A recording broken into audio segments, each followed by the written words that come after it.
आप सभी का स्वागत है एक नए वीडियो में। और आज के इस वीडियो में हम सभी सीखने वाले हैं कि मानव संपदा पोर्टल पर हम अपनी चल और अचल संपत्ति का ब्यौरा किस तरीके से फीड कर सकते हैं। साथियों, निवेदन है, यदि आप चैनल पर नए हैं तो चैनल को अवश्य सब्सक्राइब कर लीजिएगा, वीडियो को लाइक कर लीजिएगा, जिससे ऐसे ही इंफॉर्मेटिव वीडियो समय समय पर आप तक पहुंचते रहें। सबसे पहले आप लोग अपने मोबाइल फोन या लैपटॉप के क्रोम ब्राउजर में जाएंगे और वहां से मानव संपदा की आधिकारिक वेबसाइट पर लॉगिन हो जाएंगे। जिस तरीके से आप लोग सीएल अप्लाई करने के लिए अपने मानव संपदा पर लॉगिन होते हैं, ठीक उसी तरीके से आप लोग अपने मानव संपदा पर लॉगिन हो जाएंगे। अब हम सभी अपने मानव संपदा के होम पेज पर लॉगिन हो चुके हैं। हम देखेंगे तो हमारे सामने यहाँ पर जनरल लिखा हुआ दिख रहा है। हम इस जनरल पर जैसे ही जाएंगे तो हमारे सामने यहाँ पर प्रॉपर्टी रिटर्न लिखा हुआ दिखेगा। हम अपने कर्सर को यहाँ पर ले जाएंगे, इस पर क्लिक करेंगे तो हम देखेंगे कि हमारे सामने एक छोटा सा मेनू बार ओपन होता है। यहाँ पर 5 चीजें हमें दिख रही हैं। पहली है इमूवेबल प्रॉपर्टी। इमूवेबल प्रॉपर्टी का मतलब होता है अचल संपत्ति। हमें अपनी अचल संपत्ति का जो ब्यौरा देना है उसे हम यहाँ पर क्लिक करके दे सकते हैं। इसके बाद हमारा सेकंड ऑप्शन जो है वो मूवेबल प्रॉपर्टी है, अर्थात अपनी चल संपत्ति का जो ब्यौरा हमें देना है वो यहाँ से फिल करना है। तीसरा हमारे सामने यहाँ पर दिख रहा है नो इमूवेबल प्रॉपर्टी डिक्लेरेशन। अगर हमारे पास कोई अचल संपत्ति नहीं है तो हमें उसका डिक्लेरेशन फॉर्म यहाँ से भरना होगा। चौथा ऑप्शन हमारे सामने यहाँ दिख रहा है नो इमूवेबल प्रॉपर्टी डिक्लेरेशन, अर्थात हमारे पास अगर कोई चल संपत्ति नहीं है तो हमें यह चौथा फॉर्म एक डिक्लेरेशन का है, उसे भरना होगा। और पांचवा ऑप्शन जो हमारे पास यहाँ दिख रहा है वो दिख रहा है view oblique print property report. चल और अचल संपत्ति का ब्यौरा जब यहाँ पर भर देंगे तो उसके बाद यहाँ से हम उसे देख भी सकते हैं और प्रिंट भी कर सकते हैं। सबसे पहले हम लोग यहाँ पर इमूवेबल प्रॉपर्टी पर जाएंगे और इमूवेबल प्रॉपर्टी पर जाकर के ओके करेंगे। जैसे ही इमूवेबल प्रॉपर्टी पर हम क्लिक करेंगे, अर्थात हम यहाँ से अपनी अचल संपत्ति का ब्यौरा भरेंगे, तो अचल संपत्ति का ब्यौरा भरने के लिए हमारे सामने इस तरीके से एक फॉर्म ओपन हो जाएगा। हम यहाँ पर देखेंगे तो हमारे सामने सबसे पहले यहाँ पर दिख रहा है रिटर्न ईयर। रिटर्न ईयर पर जैसे ही हम यहाँ पर क्लिक करेंगे तो हमारे सामने यहाँ पर 2023 और 2024 दिख रहा है। तो हम यहाँ से 2023 सेलेक्ट करेंगे, क्योंकि 2024 तो अभी ऑलरेडी हमारा चल ही रहा है और आगे जो बचे हुए मंथ हैं उसमें हम कोई अचल संपत्ति और भी बना सकते हैं। तो रिटर्न ईयर जो हमारा 2023 है उसमें हमने जो अचल संपत्ति बनाई है उस अचल संपत्ति का ब्यौरा हमें यहाँ पर देना है। अभी हमारे सामने यहाँ पर केवल 2 ही ईयर दिख रहे हैं, 2023 और 24। तो 2023-24 में हम 2023 को यहाँ पर सेलेक्ट कर लेंगे। उसके बाद प्रॉपर्टी टाइप दिख रहा है, प्रॉपर्टी टाइप पर हम यहाँ देखेंगे तो हमने क्या खरीदा है।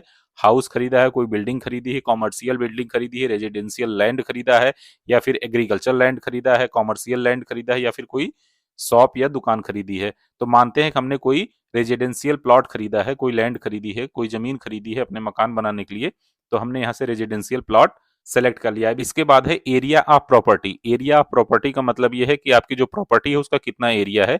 हम एक एग्जांपल के तौर पर यहाँ पर आपको फीड करके दिखा रहे हैं। हम मानते हैं कि 1000 स्क्वायर फीट मैंने जमीन कोई ले रखी है, तो मैंने यहाँ 1000 स्क्वायर फीट 1000 डाला और यूनिट पर हम ओके करेंगे तो यूनिट पर यहाँ पर स्क्वायर फीट है। अगर आप स्क्वायर यार्ड में, स्क्वायर मीटर में या हेक्टेयर में फिल करना चाहते हैं तो वो यूनिट यहाँ से सिलेक्ट कर लेंगे। मैं स्क्वायर फीट में आपको यहाँ पे कर लेता हूँ। तो जैसे मान लीजिए कि मैंने 1000 स्क्वायर फीट 2023 में जमीन मेरे पास कोई थी, मैंने उसका 1000 स्क्वायर फीट यहाँ से सेलेक्ट कर लिया। इसके बाद आपको यहाँ पर प्रॉपर्टी नंबर डाल देना है। इसके बाद आप देखेंगे तो आपके सामने यहाँ पर कंट्री लिखा हुआ दिख रहा है, इस पर आप इंडिया सेलेक्ट कर लेंगे। इसके बाद आपके सामने यहाँ पर स्टेट लिखा हुआ दिख रहा है, यहाँ से आप अपने प्यारे से उत्तर प्रदेश को सिलेक्ट कर लेंगे। हमने यहाँ से उत्तर प्रदेश को सिलेक्ट कर लिया। इसके बाद आपके सामने डिस्ट्रिक्ट का ऑप्शन आ गया।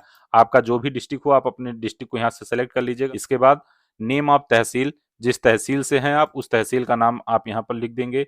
हम जिस रेजिडेंशियल लैंड की डिटेल यहाँ पर फिल कर रहे हैं उसकी लोकेशन क्या है, उसका मोहल्ला क्या है, टाउन क्या है, विलेज क्या है, उसे हम यहाँ पर लोकेशन पर फिल कर देंगे। इसके बाद उसका पिन कोड क्या है, वह जमीन जहां पर हमने ले रखी है यहाँ पर डाल देंगे। इसके बाद ओनर ऑफ प्रॉपर्टी, उस प्रॉपर्टी का मालिक कौन है। अगर आपके उस प्रॉपर्टी का मालिक आप स्वयं हैं तो आप अपना नाम यहाँ पर लिख देंगे। अगर आपकी पत्नी है तो आप अपनी पत्नी का नाम यहाँ पर लिख देंगे। अगर आपने अपने पिता के नाम से खरीदा है तो अपने पिता का नाम यहाँ पर लिख देंगे। जिसके भी नाम से आपने वह प्रॉपर्टी ले रखी है या वह प्रॉपर्टी आपकी है उसका नाम आप यहाँ पर लिख देंगे। इसके बाद ओनर शेयर, तो जाहिर सी बात है आपने अपने नाम से जमीन खरीद रखी हो या अपनी पत्नी के नाम से खरीद रखी हो या अपने बच्चे के नाम से जमीन खरीदी है, 100% शेयर उसका है, तो आप यहाँ पर सिंपली 100 लिख देंगे। परसेंटेज का साइन नहीं बनाएंगे, केवल आप यहाँ पर 100 ही लिखेंगे। अगर आप परसेंटेज का साइन बना देंगे तो वो बाद में सबमिट नहीं होगा, आप ओनली यहाँ पर 100 लिख दीजिएगा। इसके बाद रिलेशन, जो आपका ओनर है वो उससे आपका क्या रिलेशन है। अगर आप अपने खुद के नाम से खरीदे हैं, आपने अपना नाम ऊपर डाला है, तो यहाँ से आप अपने आप को सेल्फ सेलेक्ट कर लेंगे। लेकिन अगर आपने अपने वाइफ के नाम से खरीदा है तो आप यहाँ से वाइफ सेलेक्ट कर लेंगे। फादर के नाम से खरीदा है तो आप फादर सेलेक्ट कर लेंगे। तो जिसके भी नाम से आपने वह जमीन खरीदी होगी उसका डिटेल आप यहाँ से भर देंगे। जैसे हम मान लेते हैं अपने नाम से खरीदा है तो मैंने सेल्फ यहाँ से कर दिया। इसके बाद आपके सामने है एक्विजिशन डेट, अर्थात अधिग्रहण तिथि, आपने वह जमीन कब खरीदी थी। तो चूंकि 2023 में हमने यह जमीन खरीदी थी तो हम यहाँ 2023 सेलेक्ट कर लेंगे। यहाँ से हमने 2023 सेलेक्ट कर लिया और हमने अक्टूबर 2023 में खरीदा था तो हमने अक्टूबर यहाँ से सेलेक्ट कर लिया। और कोई एक डेट मान लीजिए 10/10/2023 को हमने खरीदा था तो हमने डेट अपने यहाँ पर सेलेक्ट कर लिया। इसके बाद mode of acquisition, mode of acquisition का मतलब जो आपका वहां पर अधिग्रहण है वह किस तरीके से, एंसेस्टर्स है मतलब पैतृक जमीन है, आपको पैतृक 2023 में मिली जमीन तो आप यहाँ सेलेक्ट कर लेंगे। ट्रांसफर, अगर किसी तरीके से ट्रांसफर होकर के आपके पास जमीन आई है, प्रॉपर्टी आई है, वो आप कर लेंगे। गिफ्ट अगर आपका कोई है तो गिफ्ट किसी ने किया है उस तरीके से। हमने चूंकि वह जमीन परचेज की है, खरीदी है, तो हम यहाँ से परचेज पर टिक कर देंगे। परचेज करने के बाद प्रॉपर्टी सेल्फ ऑक्युपाइड या रेंटेड, मतलब जो आपने जमीन खरीदी है वो सेल्फ ऑक्युपाइड है, अपने स्वयं के अधिग्रहण में है, स्वयं के प्रयोग में है, या फिर रेंटेड कोई ऐसी जमीन खरीदी है जिसको आप रेंट पर छोड़ रखे हैं। तो मैंने खुद के लिए खरीदा है तो सेल्फ ऑक्युपाइड मैंने यहाँ पर कर दिया। इसके बाद प्रॉपर्टी वैल्यू, वो प्रॉपर्टी आपने कितनी की खरीदी। अगर हमने वह जमीन 5 लाख रुपए की खरीदी तो मैं यहाँ पर सिंपली 5 लाख रुपया लिख दूंगा। अगर आपने 10 लाख की खरीदी है तो 10 लाख लिख देंगे। आप यहाँ सिंपल जितने रुपए की वह जमीन खरीदे हैं, जो आपकी प्रॉपर्टी की वैल्यू है, उस वैल्यू को आप यहाँ पर लिखेंगे। ना आप कम दिखाइएगा ना ज्यादा दिखाइएगा, और रुपीज मत लिखिएगा, केवल आप जो अमाउंट है वह अमाउंट सिंपल आप वह अमाउंट यहाँ पर लिख दीजिएगा। इसके बाद आपके सामने है एनुअल इनकम फ्रॉम प्रॉपर्टी। उस प्रॉपर्टी से अगर आपकी कोई एनुअल इनकम हो रही है तो उसे आप यहाँ पर फिल कर देंगे। अगर नहीं हो रही है तो उसे जीरो ही रहने देंगे। इसके बाद आप सेव ऑप्शन पर क्लिक कर देंगे। जैसे ही आप सेव ऑप्शन पर क्लिक करेंगे तो उस प्रॉपर्टी का डिटेल आपको यहाँ पर नीचे दिखने लगेगा। साथियों यहाँ ध्यान दीजिएगा कि मैंने आपको एक प्रॉपर्टी की डिटेल यहाँ पर बताई। अब सपोज 2023 में ही आपको 2 जमीनें 3 जमीनें मिली हैं। आप हो सकता है कि 2023 में आपको पैतृक जमीन भी मिल गई हो, घर से मिल गई हो, 2023 में आपने कोई एक और जमीन खरीदी भी हो, या आपको किसी तरीके से ट्रांसफर होकर के जमीन मिली हो। तो यहाँ पर मैंने जिस तरीके से एक डिटेल भरा है उसी तरीके से आप यहाँ पर दूसरा, तीसरा, चौथा, जितनी भी आपने प्रॉपर्टी 2023 में बनाई होगी वह डिटेल आप यहाँ से फिल कर देंगे। इसके बाद हमें final lock and view report पर ओके कर देना है। लेकिन साथियों यहाँ ध्यान दीजिएगा कि इस डिटेल को बहुत ही सावधानी पूर्वक भरिएगा, क्योंकि अभी तक इसमें किसी भी प्रकार के करेक्शन का कोई ऑप्शन नहीं आया है। इसलिए साथियों आप इस सूचना को थोड़ा सावधानी पूर्वक भरिएगा।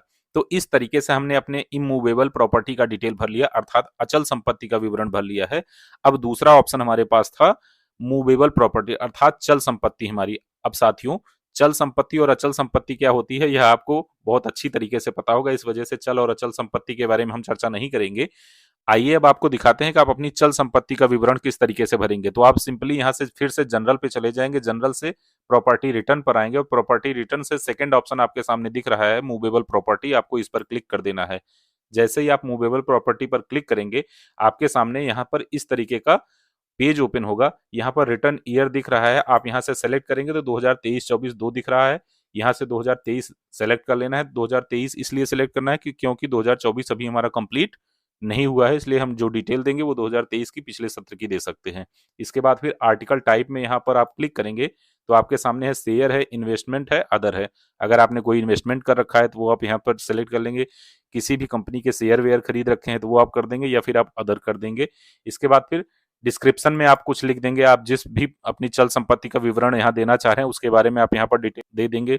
अगर आपने कोई शेयर खरीद रखा है तो डेट ऑफ परचेज दे देंगे। इसके बाद है मोड ऑफ एक्विजिशन, आपका अधिग्रहण का प्रकार क्या है, तो आप यहाँ पर क्लिक करेंगे और इसके बाद देखिएगा एंसेस्टर है, पैतृक है, ट्रांसफर है, गिफ्ट है, परचेज है, वही 4 चीजें हैं। तो चल संपत्ति भी जो आपकी है वो किस तरीके की है, पैतृक है या फिर आपने खरीदा है या फिर कुछ भी है, तो आप उसे यहाँ से सेलेक्ट कर लेंगे जिस तरीके की आपका होगा। वैल्यू है, उस जो आपकी चल संपत्ति है उसकी कितनी वैल्यू है वो आप यहाँ पर टोटल वैल्यू डाल देंगे। और इसके बाद फिर रिमार्क में अगर टिप्पणी में आप कुछ लिखना चाहते हैं तो आप यहाँ पर लिख देंगे। उसके बाद सेव पर क्लिक कर देंगे। जैसे ही आप सेव पर क्लिक करेंगे तो यहाँ पर जो नो रिकॉर्ड फाउंड लिखा हुआ है यहाँ पर आपका वह प्रॉपर्टी का डिटेल दिखने लगेगा। इस तरीके से आप अपनी चल संपत्ति के एक संपत्ति का विवरण यहाँ पर फिल किए हैं। अगर आपकी चल संपत्ति में भी एक से ज्यादा है तो आप इसी तरीके से दूसरा, तीसरा, चौथी संपत्ति का विवरण भी यहाँ पर भर सकते हैं। तो इस तरीके से हमने अपने इमूवेबल अर्थात अचल संपत्ति का, मूवेबल अर्थात चल संपत्ति का विवरण किस तरीके से भरना है उसे सीख लिया है। अब हमारे सामने तीसरा ऑप्शन जो है, इसे हम फिर से जनरल पे जाएंगे, प्रॉपर्टी पे जाएंगे और तीसरे ऑप्शन में आ जाएंगे नो इमूवेबल प्रॉपर्टी डिक्लेरेशन। अगर हमारे पास कोई भी अचल संपत्ति नहीं रही है तो हम यहाँ से no immovable property declaration form भरेंगे। यहाँ से हम रिटर्न ईयर 2023 सेलेक्ट करेंगे और यहाँ पर करेंगे I declare that I have no any immovable property.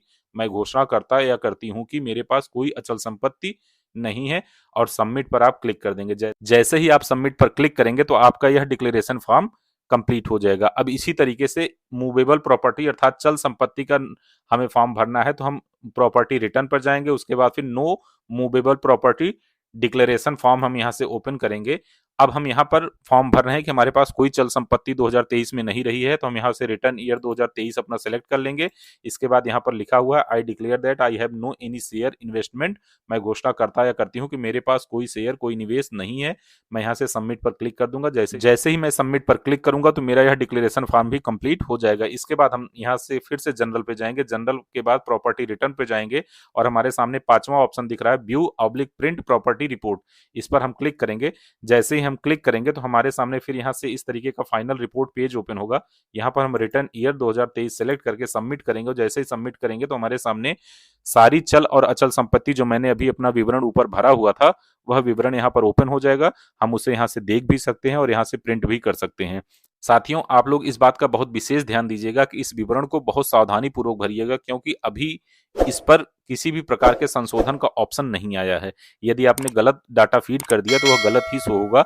हो सकता है भविष्य में उसमें करेक्शन करने का, उसमें एडिट करने का कोई ऑप्शन मिले, फिलहाल अभी नहीं है। अतः आप सब यह डिटेल भरते समय सावधानी रखें, जिससे किसी भी प्रकार की कोई गलती ना हो सके। साथियों, निवेदन है, यदि आप चैनल पर नए हैं तो चैनल को अवश्य सब्सक्राइब करिए, वीडियो को लाइक करिए और एक प्यारा सा कमेंट करिएगा, जिससे मेरा उत्साहवर्धन होता रहे। बहुत बहुत धन्यवाद, बहुत बहुत आभार आप सभी का मेरे इस वीडियो में।